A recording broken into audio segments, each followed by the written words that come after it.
こんにちは、サクセスチャンネルのサクセスです。この動画では、Linux サーバで NSO コンテナを利用する方法についてご紹介します。NSO のコンテナイメージは NSO6.1 より提供されています。無償トライアル版もコンテナイメージが用意されています。今回はそのトライアル版 NSO6.1 コンテナイメージの入手から起動までの流れをご説明します。ステップ1、トライアル版コンテナイメージのダウンロード。ステップ2、Docker のインストール。ステップ3、コンテナイメージの読み込みと起動確認。ステップ4、NSO を実際に使用するための最適化。ステップ5、NEDO の読み込み。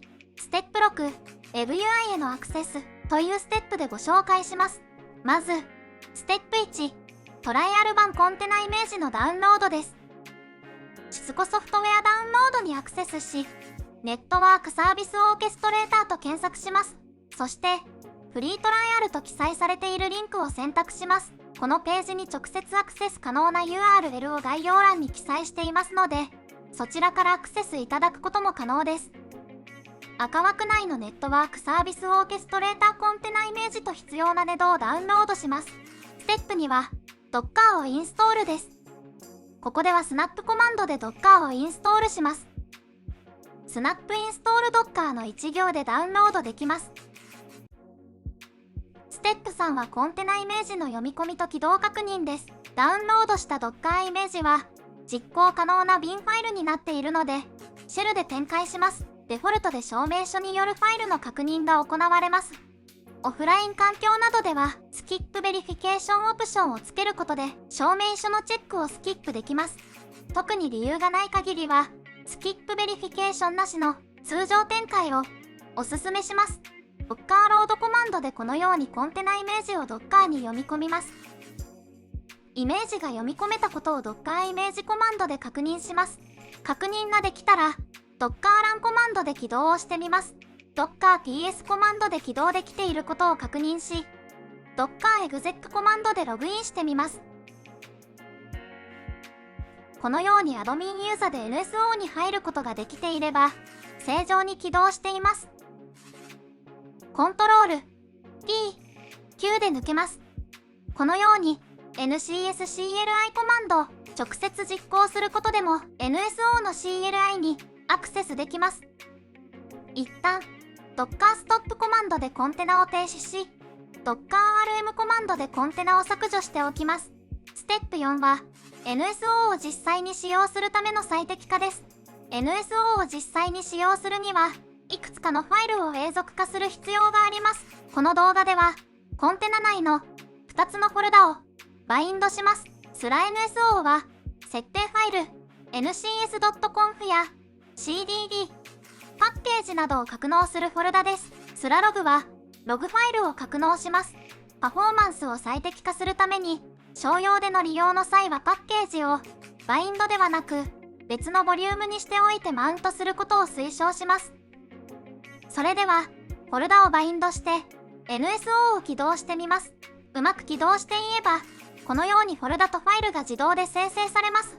これで cdd などを永続化できます。ステップ5は NEDO の読み込みです。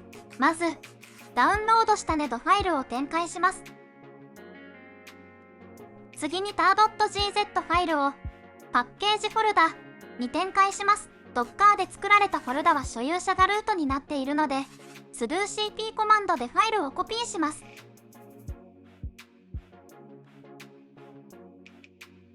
そして NSO に接続し、パッケージリロードを実行します。show packages コマンドでアップにチェックマークである X がついていれば無事に NEDO が読み込まれています。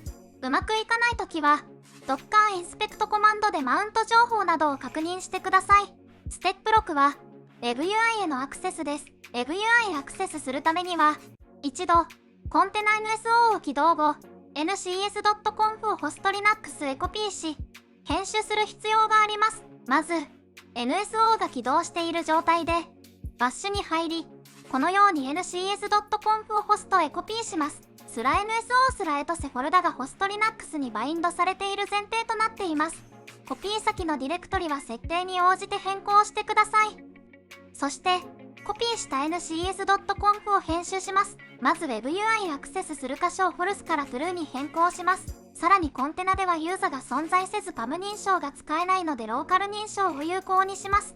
これで一度コンテナ NSO を停止し、削除し、新たに起動します。しばらく待つと、ncs.conf が読み込まれ、このように WebUI にアクセスできます。ユーザー名とパスワードは、環境変数で設定したものを使います。